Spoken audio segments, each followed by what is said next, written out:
नमस्कार। मैं हूं सिंह और आप देख रहे हैं न्यूज शॉट। आप सभी का इस प्लेटफॉर्म पर बहुत बहुत स्वागत है। आज बात करेंगे केंद्र की मोदी सरकार की। क्या केंद्र की मोदी सरकार के दिन पूरे हो चुके हैं? क्या मोदी सरकार संकट में है? क्या मोदी सरकार के गिरने के आसार हैं? क्या एन चंद्रबाबू नायडू और नीतीश कुमार मोदी सरकार से खफा हैं? क्या मोदी सरकार से ये दोनों नेता समर्थन वापस ले सकते हैं? मैं इसलिए कह रहा हूं क्योंकि राजनीतिक हलके में बड़ी हलचल है, सियासत बड़ी गर्म है, बड़ी राजनीतिक उठापटक का ये दौर है। और ये दौर, ये सियासत इसलिए हो रही है क्योंकि नीतीश कुमार और एन चंद्रबाबू नायडू दोनों ही अपने अपने राज्यों के लिए विशेष दर्जे की मांग कर रहे हैं। एक जमाने से राजनीति कर रहे हैं और जनता के बीच जब भी जाते हैं तो ये मुद्दा बड़े जोर शोर से उठाते हैं। जनता प्यार देती है, वोट देती है और आस लगाती है कि ये दोनों नेता हमारी इस उम्मीद को, इस आस को पूरा करेंगे। लेकिन आज मोदी सरकार ने संसद में बयान दिया है कि वो विशेष राज्य का दर्जा तो नहीं दे पाएगी, चाहे वो बिहार हो या आंध्र प्रदेश हो। विशेष राज्य का दर्जा नहीं मिलेगा। मोदी सरकार कन्विंस नहीं है। ये अलग बात है कि बीजेपी जब राज्य में चुनाव के लिए जाती है तो बिहार की जनता से कह के आती है कि विशेष राज्य का दर्जा हम देंगे, दिलवाएंगे। अब जबकि दोनों राज्यों में एनडीए की सरकार है, बिहार में भी एनडीए की सरकार है, आंध्र प्रदेश में भी एनडीए की सरकार है, इसके बावजूद ये डबल इंजन की सरकार विशेष राज्य का दर्जा क्यों नहीं दे रही है? क्या कानूनी बाध्यताएं हैं? क्या राजनीतिक विल पावर की कमी है या कुछ और सियासी दिमाग गुड़ा गणित चल रहा है? कई ऐसी चीजें एक साथ हो रही हैं जिसको समझना बहुत जरूरी है। इसकी हम चर्चा करेंगे कि सरकार पर संकट किस तरीके से है, कितना गंभीर है। लेकिन विशेष राज्य के दर्जे की मांग पर संसद में सरकार ने क्या कहा, उसे जरा सुन लीजिए आप। सरकार से झंझारपुर के सांसद रामप्रीत मंडल ने एक सवाल पूछा कि आप कृपया ये बताइए, बिहार को स्पेशल स्टेटस यानी कि विशेष राज्य का दर्जा दे रहे हैं या नहीं दे रहे हैं? सरकार क्या सोचती है, जरा संसद में बता ही दीजिए। इनके जवाब के लिए, रामप्रीत मंडल के जवाब के लिए मंत्री महोदय उठे, वित्त राज्य मंत्री पंकज चौधरी। और उन्होंने जो जवाब दिया वो मैं पढ़ देता हूं। उन्होंने कहा, राष्ट्रीय विकास परिषद एनडीसी द्वारा अतीत में कुछ राज्यों को योजना सहायता के लिए विशेष श्रेणी का दर्जा दिया गया था। कई विशेषताएं जिन पर विशेष विचार की आवश्यकता है, इन विशेषताओं में शामिल हैं पहाड़ी पहाड़ी और कठिन भूभाग, कम जनसंख्या घनत्व और जनजातीय आबादी का बड़ा हिस्सा। नंबर 3, पड़ोसी देशों के साथ सीमाओं पर रणनीतिक स्थान। नंबर 4, आर्थिक और ढांचागत पिछड़ापन। और नंबर 5, राज्य वित्त की गैर व्यवहार्य प्रकृति। यानी कि कुछ कंडीशंस बताई उन्होंने कि ये कंडीशंस होती हैं विशेष राज्य का दर्जा देते हैं तब। मंत्री महोदय ने कहा कि ये निर्णय ऊपर सूचीबद्ध सभी कारकों को, जो मैंने अभी पढ़ के सुनाया आपको, राज्य की विशिष्ट स्थिति के एकीकृत विचार के आधार पर लिया गया था। इससे पहले विशेष श्रेणी के दर्जे के लिए बिहार के अनुरोध पर एक अंतर मंत्रालयी समूह IMG इंटर मिनिस्ट्रियल ग्रुप अंतर मंत्रालय समूह ने विचार किया था, जिसने 30 मार्च 2012 यानी जब कांग्रेस की सरकार थी अपनी रिपोर्ट प्रस्तुत की थी। IMG ने निष्कर्ष निकाला कि मौजूदा NDC मापदंडों के आधार पर विशेष श्रेणी के दर्जे का मामला बिहार का नहीं बना है और तत्कालीन सरकार ने भी यही फैसला लिया, विशेष राज्य का दर्जा नहीं दिया। और अब मोदी सरकार भी उसी रिकमेंडेशन को अपना आधार बना रही है और विशेष राज्य का दर्जा चूंकि क्वालिफाई ही नहीं कर रहा बिहार सरकार का कहना है, इसलिए वो नहीं दे पाए। अब इस बयान के बाद सियासत गर्म हो गई। लालू प्रसाद यादव जो बड़े नेता हैं, RJD के नेता हैं, उन्होंने कहा नीतीश कुमार इस्तीफा दे दो अब, क्योंकि आपने जो है जनता के को किया गया वादा आपने पूरा नहीं किया है, आप पूरा नहीं कर पाएंगे। उन्होंने इस्तीफे की मांग कर डाली। उन्होंने एक्स पर लिखा कि नरेंद्र मोदी और नीतीश कुमार ने बड़ी निर्लज्जता से बिहार को विशेष राज्य पर झुनझुना पकड़ा दिया। विशेष राज्य का दर्जा नहीं तो विशेष पैकेज के नाम पर ही बिहार को कुछ भी दे दो। जदयू ये कहकर हुई भाजपा के सामने नतमस्तक। नीतीश कुमार तुरंत इस्तीफा दें।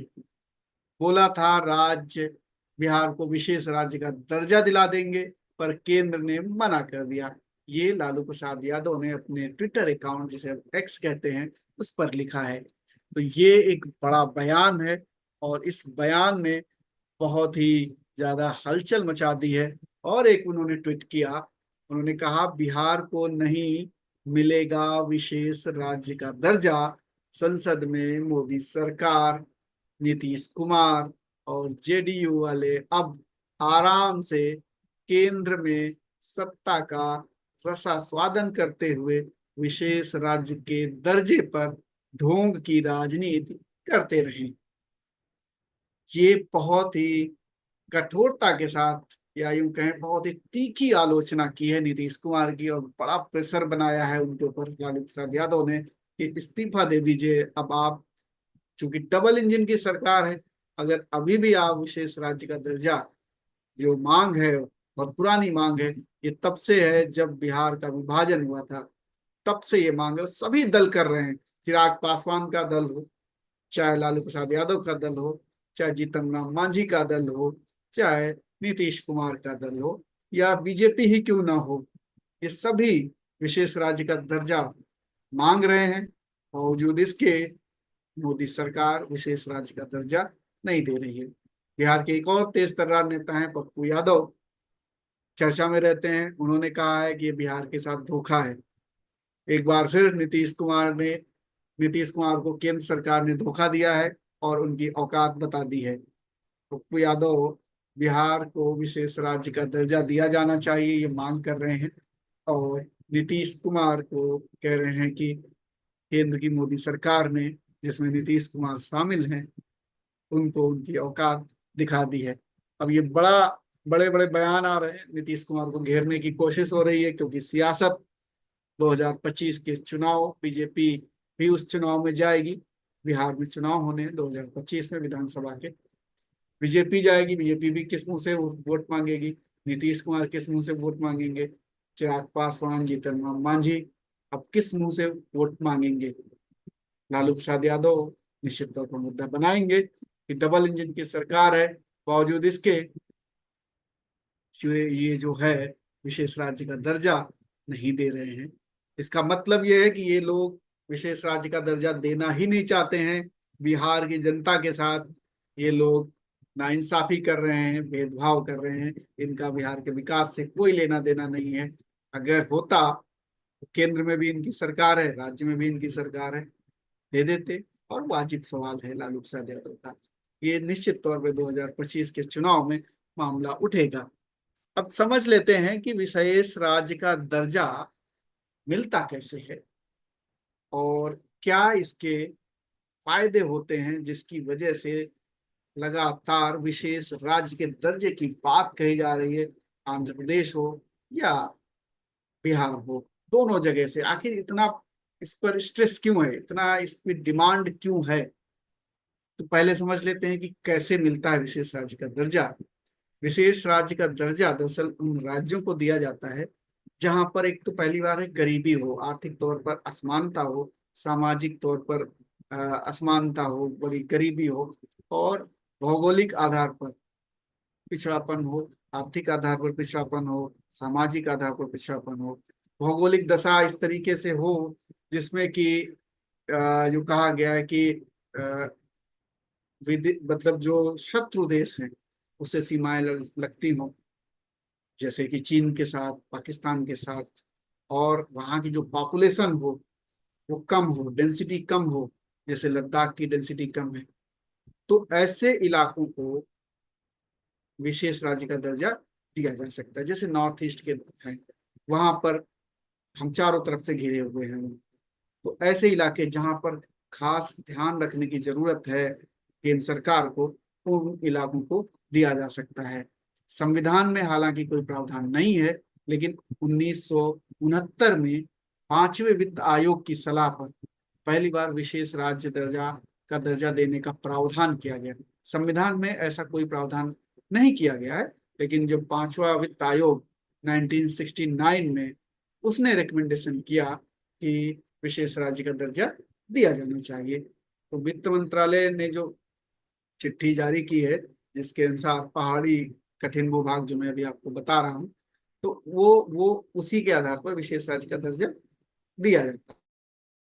और विशेष राज्य की कैटेगरी में वो इलाके हैं जहाँ पर कम आबादी है, वो सारी चीजें मैं आपको बता चुका हूँ। इसके अलावा अ, आर्थिक और बुनियादी जो ढांचा है काफी पिछड़ा है अगर उस राज्य में, तो वहां दिया जाता है। अब जैसे लद्दाख आप देख लीजिए, वहां पर इंफ्रास्ट्रक्चर की बहुत कमी है, इंडस्ट्री नहीं है, पूरा हम चाइना से पाकिस्तान से घिरे हुए हैं। तो ऐसे इलाके, ऐसे स्टेट क्वालिफाई करते हैं।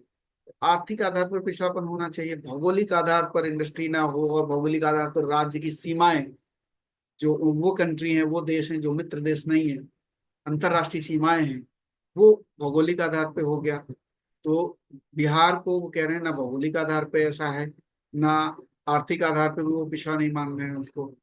तो बुनियादी बुनियादी ढांचे के आधार पर पिछड़ापन नहीं मान रहे हैं, तो आखिर पिछड़ापन फिर बिहार में किस बात का है, ये सोचने वाली बात है। क्वालिफाई कर रहा है बिहार, आर्थिक आधार पर भी कर रहा है क्वालिफाई बिहार।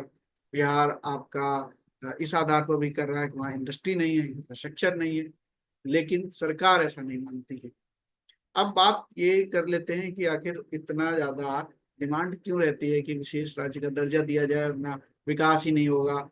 आप आर्थिक पैकेज दे दीजिए, स्पेशल स्टेटस नहीं दे रहे हैं, स्पेशल पैकेज दे रहे हैं सिर्फ, उससे कुछ नहीं होगा। आखिर ऐसा क्यों किया जाता है, ऐसा क्यों डिमांड है? तो इसलिए डिमांड है दरअसल क्योंकि जिस स्टेट को, जिस राज्य को स्पेशल स्टेटस मिल जाता है, उसका बहुत हद तक एक ये कहा जा सकता है कि विकास होना सुनिश्चित हो जाता है। क्यों ऐसा होता है? दरअसल जो स्कीम्स, जो फंड केंद्र सरकार स्पेशल फंड देता है केंद्र सरकार, उसमें क्या है, जिसको स्पेशल स्टेटस है जिस स्टेट को, उसको 90% अनुदान होता है, ग्रांट्स होता है। यानी कि अगर 100 रुपए दिया तो 90 रुपए तो अनुदान हो गए, जो 10 रुपए बचे उस 10 रुपए पर भी इंटरेस्ट नहीं लगेगा, ब्याज नहीं लगेगा। 100 रुपए केंद्र की तरफ से आए तो 90 रुपए ग्रांट हो गया, अनुदान हो गया, और 10 रुपए पर जो आपको जो 10 रुपए लोन है, उस 10 रुपए पे लोन पर ब्याज नहीं लगेगा, ब्याज मुक्त लोन है। तो आप सोचिए कि किसी को स्पेशल स्टेटस मिलता है तो कितना फायदा है कि केंद्र सरकार जो आपको आर्थिक पैकेज देगी, केंद्र सरकार की जो स्कीम्स होती हैं, बहुत कई दफे पैन इंडिया स्कीम होती, कई दफे स्पेशल पैकेज होता है कि यहाँ पर इस इंडस्ट्री का डेवलपमेंट किया जाए, तो सरकार, केंद्र सरकार मदद करती है, पैसा भेजती है, या रूरल इलाकों के डेवलपमेंट के लिए पैसा भेजती है, या जो भौगोलिक तौर पर जो वैसे इलाके होते हैं जहाँ कठिन होती है, पहाड़ियाँ होते हैं, पहाड़ होते हैं, वहां के लिए स्पेशल पैकेज भेजती है। लेकिन वो स्पेशल पैकेज होता क्या है दरअसल, कि राज्य की भागीदारी उसमें होनी चाहिए, पैसे से भागीदारी। मतलब अगर केंद्र सरकार, जो स्पेशल राज्य स्टेटस नहीं होता है, वहां जो केंद्र सरकार पैसा भेजती है, उसमें क्या होता है कि 70% लोन होता है और उस पर ब्याज लगता है, 30% अनुदान होता है, ग्रांट्स होती है। 70% लोन, 30% अनुदान, ये है सामान्य स्टेट। लेकिन वही अगर स्पेशल स्टेटस हो तो 90% अनुदान, 90% ग्रांट हो गया, और 10% लोन। बड़ा अंतर है, सॉरी, बड़ा अंतर है। और इसीलिए राज्य की सरकारें जहां पर इस तरीके की जरूरत है वो स्पेशल स्टेटस मांगती। इसके अलावा एक और बात है जिसकी वजह से बहुत फोकस रहता है स्पेशल स्टेटस का, वो बात है कि जो जीएसटी है, जो एक्साइज है, जो कस्टम है, जो कारपोरेट टैक्स है, इनमें छूट मिलती है। अब इस छूट का फायदा क्या होता है, जिन स्टेट्स में, जिन इलाकों में इस तरीके की छूट होती है, वहां इंडस्ट्री अपने आप निवेश करती है, क्योंकि इंडस्ट्री को क्या चाहिए, कॉस्ट कम हो जाए। तो कॉस्ट कम कैसे हो सकती है, एक लेबर से हो सकती है, दूसरा टैक्स से हो सकती है। तो इन इलाकों में जहां पिछड़ापन होता है वहां लेबर सस्ता मिल जाता है। अब रही बात कॉस्ट की, तो कॉस्ट जो लेबर की वजह से हुई और टैक्स की वजह से, तो अब टैक्स, अगर कारपोरेट टैक्स में कमी आ जाए, जीएसटी में कमी आ जाए, छूट मिल जाए, एक्साइज में छूट मिल जाए, कस्टम में छूट मिल जाए, तो इंडस्ट्री की कॉस्ट कम हो जाती है। इसलिए इंडस्ट्री वहां लगाती है अपनी इंडस्ट्री, बहुत सारे निवेश करती है, उससे रोजगार भी बनता मिलता है, लोकल लोगों को रोजगार मिलता है, उस स्टेट का डेवलपमेंट भी होता है, इंफ्रास्ट्रक्चर का डेवलपमेंट होता है, इंडस्ट्री लगती है, तो बहुत सारे परिवर्तन आते हैं। वो स्थायी होता है। स्पेशल पैकेज आप दे करके मान लिया आप ग्रामीण सड़कें बना देते हैं, वो स्थायी नहीं है। स्थायी वो है जो रोजगार मिले, वहां पर इंडस्ट्री लगे, वहां का डेवलपमेंट हो, चौवी चौवी चारों दिशाओं में विकास हो जिसको बोलते हैं, तो चौमुखी विकास हो। ये तभी संभव है जब वहां पर इंडस्ट्री जाएगी। इसलिए स्पेशल स्टेटस मांगा जाता है कि इंडस्ट्री के लिए बड़ी सहूलियत मिलती, ऐसे इंडस्ट्री जाती नहीं। क्योंकि एडवांटेज क्या है, अगर कोई इंडस्ट्री बिहार में लगाना चाहे, क्या एडवांटेज है, वो गुजरात में क्यों नहीं लगाएगा। जब उसमें को गुजरात में अच्छा इंफ्रास्ट्रक्चर बनाया मिल जाएगा, उसके लिए ट्रांसपोर्टेशन के साधन, रोड्स अच्छी मिल जाएंगी, सारी सुविधाएं वहां मिल रही हैं, इंसेंटिव्स वहां मिल रहे हैं, तो वो बिहार क्यों जाएंगे। जब तक स्पेशल इंसेंटिव्स नहीं मिलेंगे, जब तक टैक्स में बेनिफिट नहीं मिलेगा, कोई इंडस्ट्री वहां नहीं जाएगी, क्योंकि ऑलरेडी पिछड़ा राज्य है, वहां की अपनी समस्याएं हैं, मूलभूत समस्याएं हैं, वहां पर कोई जाना नहीं चाहता है। लेकिन जाना तभी चाहता है जब उसको विशेष फायदा हो। इसीलिए विशेष राज्य का दर्जा ये स्टेट, यहाँ के नेता मांगते हैं। उससे रोजगार मिलेगा, उस राज्य का बुनियादी ढांचा विकसित होगा, उस राज्य को जो डेवलपमेंट में है, जो अभी पीछे के नीचे के पायदान में ऊपर की तरफ भागता है। तो ये अंतर होता है स्पेशल स्टेटस वाले राज्य का और जिनको स्पेशल स्टेटस नहीं मिलता है। अभी जो 11 पहाड़ी राज्य हैं उनको स्पेशल स्टेटस मिला हुआ है देश के। इनमें है अरुणाचल प्रदेश, आसाम, मणिपुर, मेघालय, मिजोरम, नागालैंड, सिक्किम, त्रिपुरा, यानी ये नॉर्थ ईस्ट के सारे स्टेट हो गए। और जम्मू कश्मीर को मिला हुआ है, हिमाचल प्रदेश को मिला हुआ है, और उत्तराखंड को मिला हुआ है। ये स्टेट्स अभी स्पेशल स्टेटस इनको मिला हुआ है, और ये इसका फायदा इनको मिला है, इन स्टेट्स में अच्छा डेवलपमेंट हुआ है। लेकिन बिहार और आंध्र प्रदेश को सरकार मना कर रही है।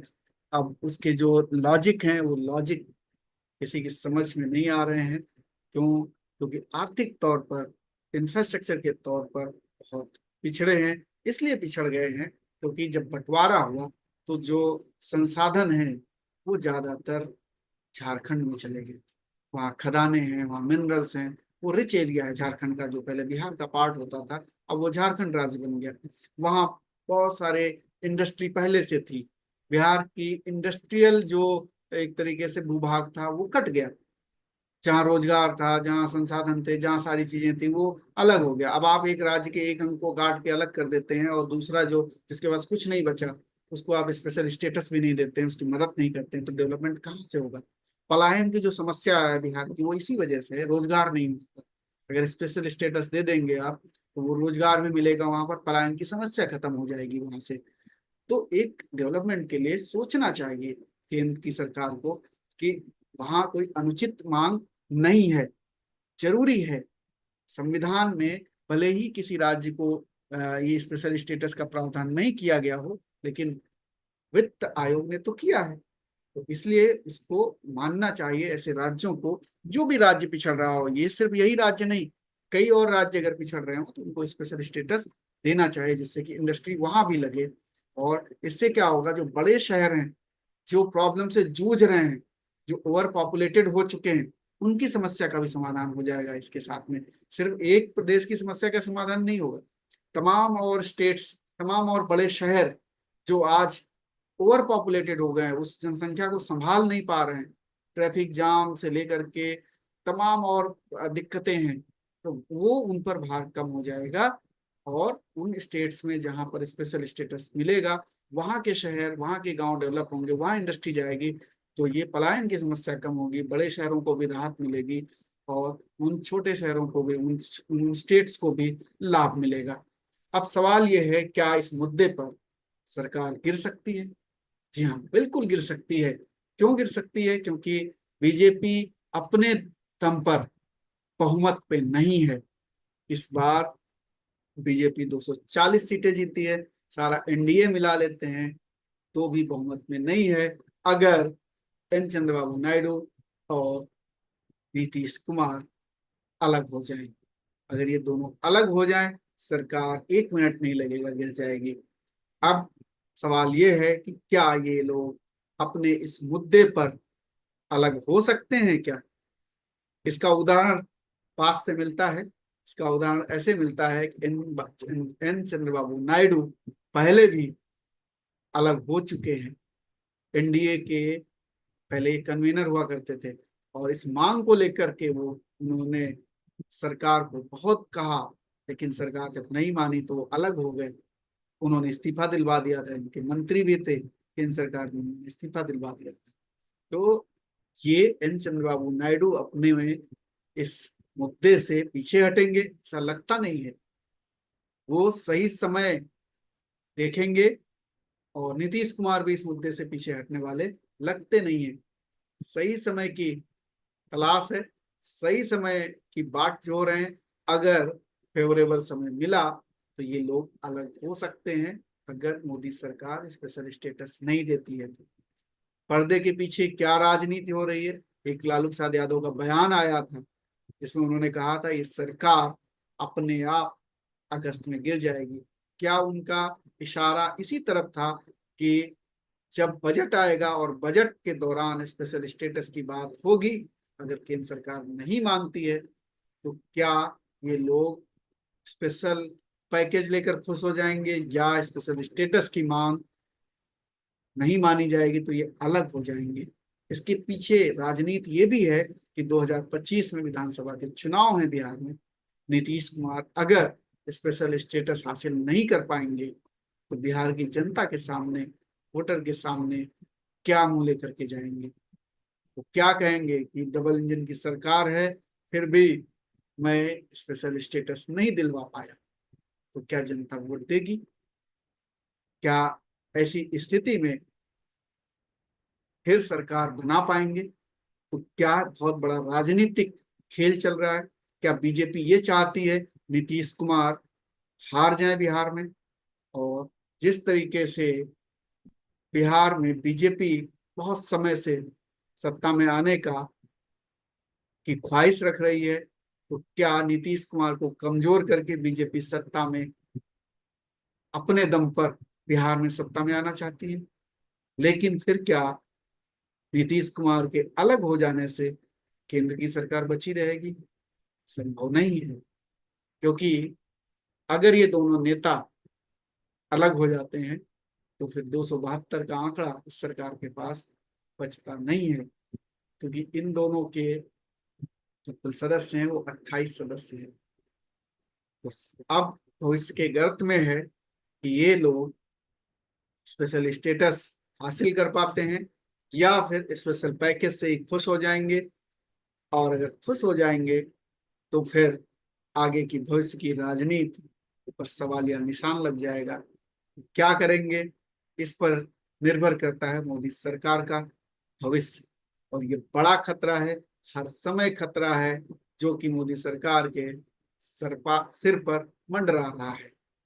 आप क्या सोचते हैं? क्या ये दोनों नेता इस मुद्दे पर मोदी सरकार से अपनी समर्थन वापस ले सकते हैं, या फिर मोदी सरकार इनको कन्विंस कर ले जाएगी और स्पेशल पैकेज से इन्हें राजी कर लेगी और ये दोनों लोग मोदी सरकार से अपना सहयोग, भागीदारी बना के रखेंगे, उनसे अपना सहयोग वापस नहीं लेंगे? आप जो भी सोचते हो हमें कमेंट करके बता सकते हैं। और अगर आप पहली बार इस चैनल पर आए हैं तो मेरा आग्रह है कि अगर आपको बातचीत अच्छी लगी हो तो आप सब्सक्राइब कर लीजिए और इसको शेयर भी कर दीजिए। इस चैनल पर आपको बात आपकी मिलेगी, जन सरोकारों की बात मिलेगी, आम आदमी की बात मैं करता हूँ वो आपको मिलेगी। आपको एक अलग नजरिया मिलेगा, बात संविधान की होगी। तो अगर आपको जन सरोकार से आपका नाता है, अगर आप बात आम आदमी की करते हैं, बात संविधान की करते हैं, बात लोकतंत्र की करते हैं, तो आप इस चैनल को सब्सक्राइब कर लीजिए। फिलहाल इस एनालिसिस में इतना ही। नमस्कार।